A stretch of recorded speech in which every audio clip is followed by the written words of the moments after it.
شاید بار اول باشد که قهرمان جهان MMA را استقبال میگیرد.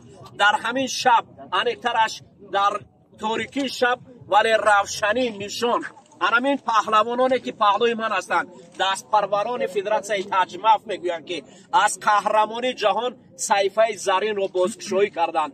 بار اول در تاریخ کشور نشان طلایی قهرمان جهان همین پهلوانی که قدش زیاده است 2 متر است از قهرمان جهان با نشان طلا اسدبک منانوف در وزن 120 کیلو رقیبان روس اوکراینی رو دیگر رو مغلوب کرده عنوان قهرمان جهان.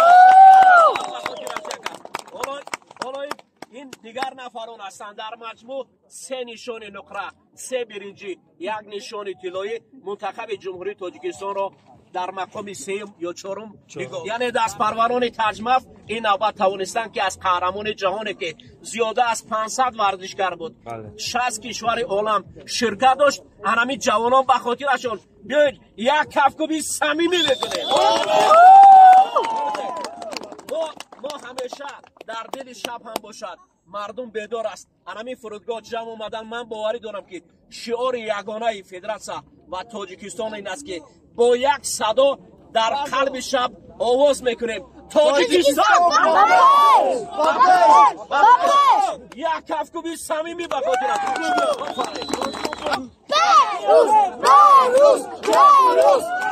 روس چمپیون بیروز با یک نفر دیگر در نشان نقره بودن. نزدیک بسته بچه مادر تاجیک هم که فرزند گفت زن اصلا بگم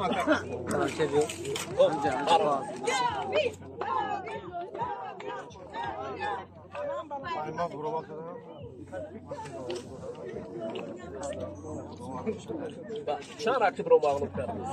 2 رقیب رو.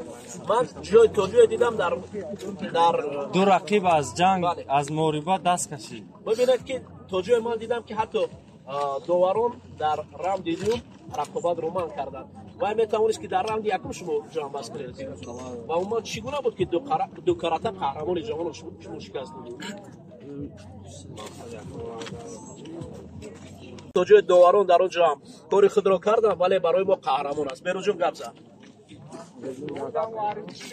جاوید هم بیاید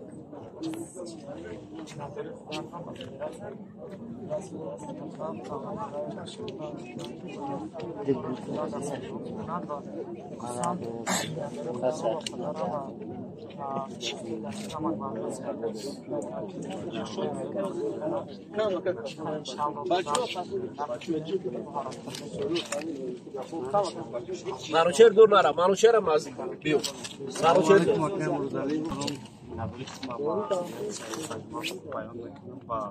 تمامی بازی‌هایی که در طول 2 ماه به ما آمادگی دیدن خیلی یادم کردم اونا باید بوده یک مطلب سینات شد همه طرفا نگاه میکنم زحمت برای خیلی کماندمون برای کماندمون بودیم انشالله که با کوشش میکنیم خطاگی اون اصلاح میکنیم یکم خطاگی را شورا بچه ها همه که خفا بوجی کنستیم